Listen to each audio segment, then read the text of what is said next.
ఉడిపి జిల్లా కుందాపుర ప్రాంతానికి చెందిన రిషబ్ శెట్టి జీవితం సినిమాకి ఏమాత్రం తీసిపోదు. సినిమా కథలాగే ఎన్నో మలుపులు, మరెంతో సంఘర్షణ. పడి లేచాడు, ఓడి గెలిచాడు. అవమానాలు ఎదురైన చోటే తనేమిటో చెప్పి అందరితోనూ శభాష్ అనిపించుకున్నాడు. చిన్నప్పుడు టీవీలో వచ్చిన కంఠీరవ రాజ్ కుమార్ పాటలు చూసి ఆయనలా హీరో కావాలనుకున్నాడు. ఊళ్ళోనే కళాకారులతో కలిసి చిన్న పాత్రలు చేశాడు. ఇంకాస్త పెద్దయ్యాక తన ప్రాంతం వాడే అయిన కన్నడ స్టార్ ఉపేంద్ర స్ఫూర్తితో అలా దర్శకుడు కావాలనుకున్నాడు. ఆ కళలు వెంటాడుతుండగానే చదువుల కోసమని ఇంట్లో వాళ్ళు బెంగళూరు పంపించారు. ఇంకేం, కళలకు రెక్కలు తొడుగుతూ కళాశాలలో ఓ పక్క నాటకాల్లో నటిస్తూనే మరోవైపు చిత్ర పరిశ్రమ వైపు దృష్టి పెట్టాడు. మొదట ఫిల్మ్ ఇన్స్టిట్యూట్లో చేరి దర్శకత్వం గురించి శిక్షణ పొందాడు. ఆర్థిక ఇబ్బందులు రాకూడదని మినరల్ వాటర్ వ్యాపారం కూడా మొదలుపెట్టాడు. కొన్నాళ్లకు సహాయ దర్శకుడిగా అవకాశం రావడంతో వ్యాపారాన్ని పక్కన పెట్టి సినిమానే ప్రపంచంగా మార్చుకున్నాడు. ఎడిటింగ్, మేకప్, లైట్ బాయ్ అన్ని పనులు చేశాడు. కానీ ఆ సినిమా చిత్రీకరణ అర్ధాంతరంగా ఆగిపోయింది. ఆ తర్వాత మరో సినిమాలో క్లబ్ బోర్డ్ బాయ్గా అవకాశం. కానీ దర్శకుడి కోపం నచ్చక బయటకి వచ్చాడు. ఒక దశలో సినిమా వైపే వద్దనుకున్నాడు. అప్పు చేసి కొత్తగా హోటల్ వ్యాపారంలోకి అడుగుపెట్టాడు. కొన్ని నెలల్లోనే నష్టాలు.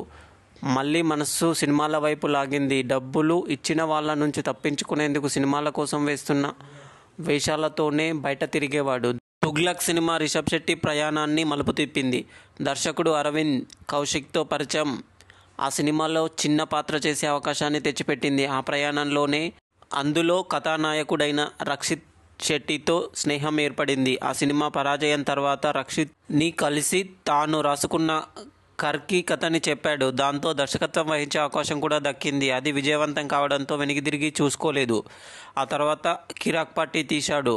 అది కూడా ఘన విజయం సాధించింది. ఆ చిత్రం తెలుగులోనూ కిరాక్ పార్టీగా అనువాదమైంది. ఆ తర్వాత తీసిన సర్కారీ హిరియా ప్రాథమిక శాలే కాసరగోడు ఉత్తమ బాలల చిత్రంగా జాతీయ పురస్కారాన్ని సొంతం చేసుకుంది. ఆ తర్వాత బెల్ బాటంతో హీరోగాను మారిపోయాడు. హీరో గరుడ గమన, వృషభ వాహన, హరికథే, అల్లా, గిరికథే తదితర చిత్రాల్లో కథానాయకుడిగా మెప్పించిన రిషబ్కు 2022లో విడుదలైన కాంతారా జాతీయ స్థాయిలో గుర్తింపును తీసుకొచ్చింది. ఆ సినిమాతో నటుడిగా, దర్శకుడిగా తనదైన ముద్ర వేశాడు.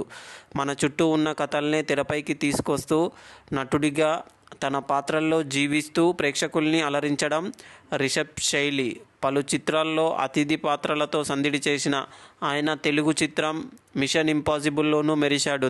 ప్రాంతీయ కథలతో ప్రపంచం మొత్తాన్ని మెప్పించవచ్చునని నమ్మే దర్శకుడు ఆయన. కాంతార తర్వాత హిందీ నుంచి అవకాశాలు వచ్చినప్పటికీ కన్నడ నుంచే అన్ని భాషల ప్రేక్షకులు మెచ్చే చిత్రాలు తీస్తానంటూ కాంతార చాప్టర్ 1తో బిజీ అయిపోయారు. నిర్మాణంలోనూ ఆయన పనిచేస్తున్నారు.